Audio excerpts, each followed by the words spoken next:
It's cooking time with Ishita চ্যানেলে আপনাদের সবাইকে স্বাগত। আজকে আমার রেসিপি তালের ক্ষীর। অনেকেই বলেন তাল থেকে তালের পাল্প বের করা অনেক কঠিন এবং পাল্পের মধ্যে তালের রোঁয়া থেকে যায়। তবে আমি আপনাদের খুব সহজে সম্পূর্ণ রোঁয়া ছাড়া তালের পাল্প বের করার গোপন পদ্ধতি বলবো, তাই ভিডিওটি না টেনে সম্পূর্ণ দেখতে থাকুন। ভিডিওটি ভালো লাগলে একটি লাইক, কমেন্ট এবং অসংখ্য শেয়ার করবেন। আর যারা এখনও পর্যন্ত চ্যানেলটিকে সাবস্ক্রাইব করেননি তারা অবশ্যই চ্যানেলটিকে সাবস্ক্রাইব করে দেবেন। তাহলে দেখে নেওয়া যাক আজকের রেসিপিটি। পরিষ্কার করে ধুয়ে নেওয়া একটি তাল নিয়েছি। আমি এই রকম কালো রঙের তাল নিয়েছি, কারণ বাদামি রঙের তালগুলোতে তেতো হতে পারে, তাই আপনারাও কালো রঙের তাল নেবেন। এবার তালের ওপরের শক্ত অংশটা ছাড়িয়ে নেব।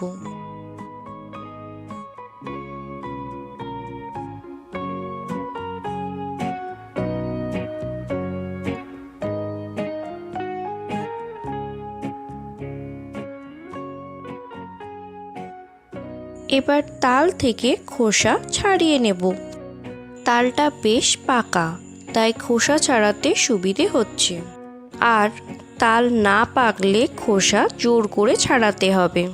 তালের সম্পূর্ণ খোসা ছাড়িয়ে নিয়েছি। এবার তালের আটিগুলো আলাদা করে নেব। তালের যে কোনো খাবার বানালে তার মধ্যে অনেক সময় তালের রোঁয়া থেকে যায়, তবে আপনাদেরকে একটা সহজ পদ্ধতি দেখাবো, যে পদ্ধতি ব্যবহার করলে তালের রোঁয়া পাল্পের মধ্যে থাকবে না। তাল থেকে পাল্প বের করার জন্য এই রকম একটি পাত্র নিয়েছি, আর এই রকম একটি ছিদ্রযুক্ত পাত্র নিয়েছি। আপনারা ঝুড়ি ব্যবহার করতে পারেন। গ্রেটার ব্যবহার করতে যাবেন না, তাহলে পাল্পের মধ্যে তালের রোঁয়া থেকে যেতে পারে। এইভাবে ঘষে ঘষে তালের পাল্প বের করে নেব।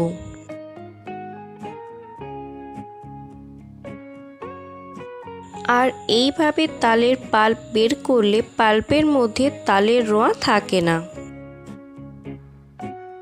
এই পদ্ধতিতে খুব সহজেই তালের পাল্প বেরিয়ে আসে। একটা আটি থেকে তালের পাল্প বের করে নিয়েছি। এবার বাকি আটি থেকে তালের পাল্প বের করব। এইভাবে তালের পুরো পাল্পটাই বের করে নিয়েছি।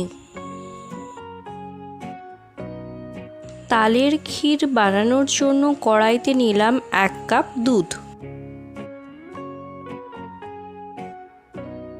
1 কাপ তালের পাল্প,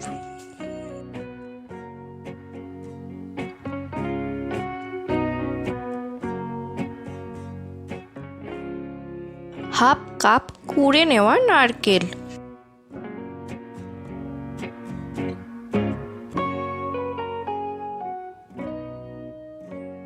সমস্ত উপকরণ ভালো করে মিশিয়ে নিলাম। এবার গ্যাস অন করে কড়াই বসিয়ে দেব। পুরো রান্নাটাই লো ফ্লেমে এবং বড় পাত্রে বানাতে হবে, কারণ ওভেন হাইতে রাখলে এবং বড় পাত্রে রান্না না করলে তালের পাল্প ছিটিয়ে গায়ে হাতে পড়তে পারে। এটা ঘন ঘন নাড়তে হবে, না হলে কড়াইয়ের তলাইতে ধরে যেতে পারে। তালের ক্ষীর খেতে খুব সুস্বাদু হয়, আর বানাতেও খুব একটা সময় লাগে না। তালের পাল্প ঘন হয়ে এলে চিনি দিয়ে দেব। এখানে আমি হাফ কাপ চিনি দিয়েছি। আপনারা নিজেদের স্বাদ মতন চিনি দেবেন। আমি একটা কাপেই সমস্ত উপকরণ মেপে দিয়েছি। আপনারাও একটা নির্দিষ্ট পাত্র মাপে সমস্ত উপকরণ নেবেন, তাহলে মাপের সমস্যা হবে না। চিনি গলে গিয়ে ক্ষীরটা আবার লিকুইড ফর্মে চলে আসবে, তাই আবারও কয়েক মিনিট ফুটিয়ে ঘন করে নেব। এখন দেখতেই পাচ্ছেন ক্ষীর ঘন হয়ে গেছে। এবার ওভেন অফ করে দেব। ঠান্ডা হলে পরিবেশন করব তালের ক্ষীর। তালের ক্ষীর বানাতে 10 থেকে 12 মিনিট সময় লেগেছে। জন্মাষ্টমী স্পেশাল হিসেবে এই রেসিপিটি বানাতে পারেন। তাহলে আজ এখানে বিদায় নিচ্ছি। দেখা হবে অন্য একটি ভিডিওতে। ভালো থাকবেন। ভিডিওটি সম্পূর্ণ দেখার জন্য ধন্যবাদ।